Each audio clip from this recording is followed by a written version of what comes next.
What's up guys, Crazy here, back in Anthem with a brand new update, and of course we have a new Halloween event going on called Season of the Skulls. It's pretty big, there's a whole bunch of stuff in there that looks really awesome, but to top it all off, there's a bunch of rewards that you're probably going to love quite a lot, and I'm specifically talking about armor because this is something that a lot of us players are interested when playing Anthem. And to be more specific, today we're going to take a look at the Lost in Darkness achievement because this is going to reward you some new awesome hoods for all of your javelins, and all it involves is to find 10 shrines. I'm going to go over all of the locations, everything you need to know, how to find them, and how these new hoods look on all of the javelins. So of course, if you enjoyed this video, a thumbs up on it would also be super helpful. Now to start things off, before jumping into going to the shrines, you're going to need some notes, and you can find these scattered all around Fort Tarsis. There's 10 of them in total, and this is a map over here that somebody over on Reddit managed to compile with the location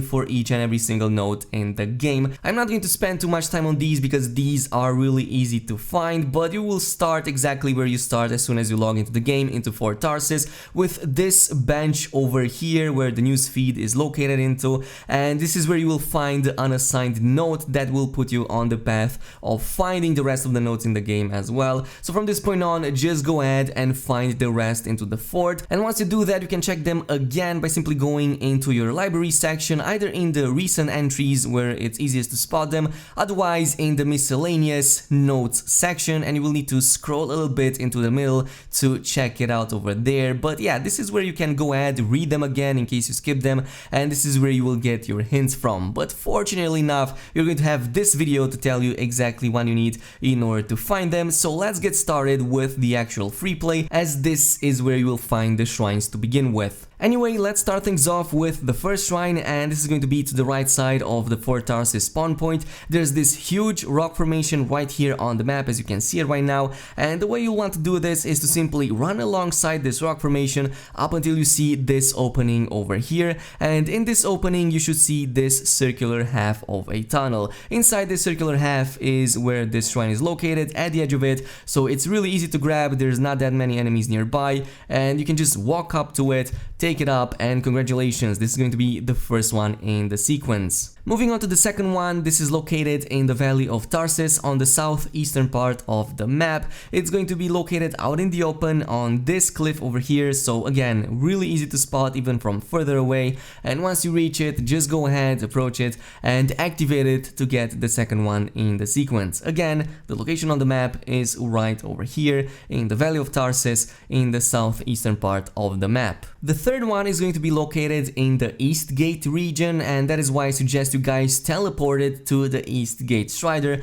just to make things a little bit faster. Once you do that, just head up north a little bit up until you see this huge Scar base over here. This is a very popular spot because there's a whole bunch of events always spawning over here, but the shrine itself is going to be located on the left side of the actual cliff, again at the edge, out in the open, so it's really easy to spot, but it is going to be behind these enemy crates over here, so you might have your view obstructed depending on the angle you approach this from. But again, very easy to spot. If you're coming from up high, you should probably see this from far away, and there shouldn't be that many enemies nearby, but do pay attention that there can be enemy events happening over here, so if you're playing on a higher Grandmaster difficulty, you might have a few problems with them, as they will definitely engage with you from quite far away. But it shouldn't take you more than a few seconds to interact with this thing, and this is going to be the third shrine in the sequence. Coming up at number 4, this is another very easy shrine. This is located in the Emerald Abyss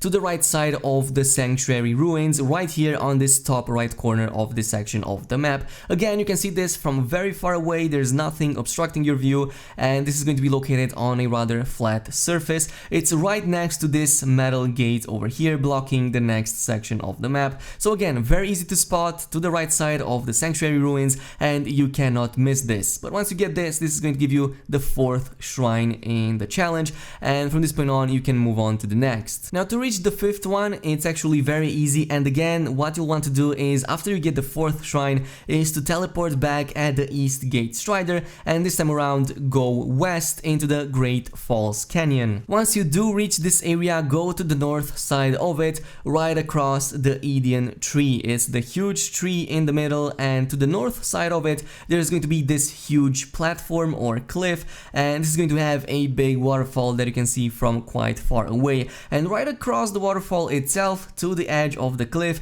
is where you will find the shrine, and behind the shrine is where you will see the big Eden tree. So again, very easy to spot, everything is out in the open and you should see it from quite far away. Now coming up at number 6, for the next shrine you will want to teleport once again to Fort Tarsus, as this time around we will take the left side of the map, and in this case it is again very close to Fort Tarsus, to the northwest side of it. In this small cave over here inside this mountain, it's going to be right next to the last sentinel, and this is going to be a little bit trickier than the rest, but it's actually quite easy to spot if you know what you're doing. So there's going to be these huge walls over here that lead into the next area, but what you will want to do is to not pursue these walls and not go into them, but actually pay close attention onto the side underneath them, because this is going to lead you inside a cave. You're going to see that by its distinctive colors, it's going to have some dim lights, and this is the actual location where you can find it. And at the edge of this entrance, in the very back side of it,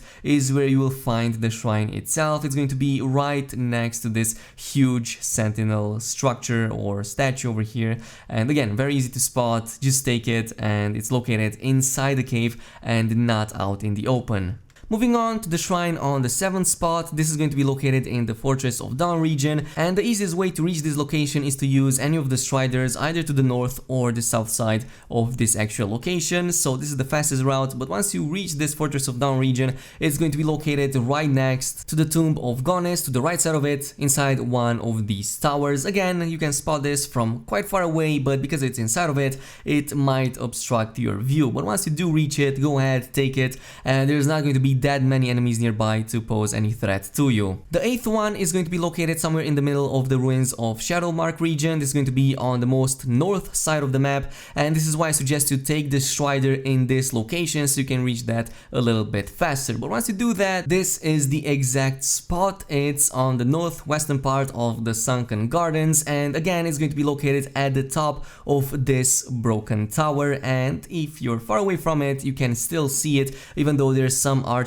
over there blocking your view a little bit, but you can definitely see that glow, especially during the night. And once you do that, go ahead, take it, and congratulations, you are on the number 8, and it's really close to the end of this achievement. The tower looks pretty much like this. As I was saying, it has some broken parts at the top, but again, the enemies spawn on the ground and they shouldn't be able to reach you if you go at the top of this tower. Coming up at number 9, the next shrine is located right between the ruins of Shadowmark region and the Monument Watch region, and it's going to be in this part of the wall or mountain over here. There's this opening inside of it, and you will see this small little entry into a cave. And once you reach this cave, just go at the end of it, and that is where you will find the actual shrine. You can go ahead, take it, but again, because it's located inside a cave, you might have a few problems finding it in the first place, and that is why I wanted to show you the map a few more times, just so you know exactly where the entrance is and how you can find the shrine itself. But again, this is going to be the number 9 shrine, and you are one step closer to finishing the achievement. Now the number 10 one is going to bring you right at the Monument Watch, at the actual monument itself. It's going to be located somewhere in the middle section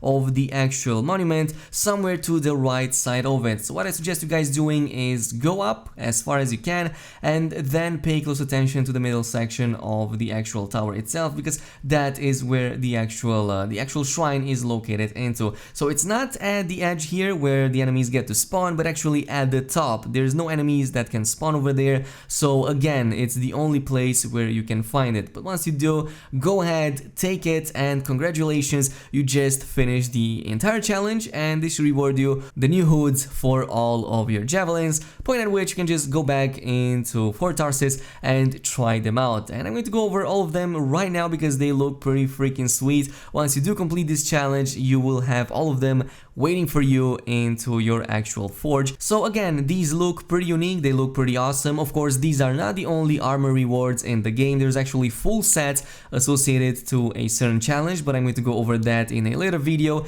In the meantime, this is exactly how these look on all of the javelins. All of them have different ones, but of course the Colossus one is the most distinct because he doesn't actually have a hood, but actually his head is exposed and it kind of looks like a skull. The graphic reaver is actually something that fits perfectly with this hood over here. It kind of gives you the skull effect, and you have the hood covering your face pretty much. So again, pretty sweet, some nice rewards going on and a whole bunch of stuff happening in this Halloween event. I'm going to drop a lot more videos on these very soon. So yeah, just make sure you stick around and subscribe to this channel if you want to see more of that. But yeah, in the meantime, I hope you guys enjoyed this video. If you did, a thumbs up on it would be super appreciated. Also, don't forget to comment, like, and subscribe to this channel if you want to see more Anthem content like this. And I'm going to see you guys in the next one.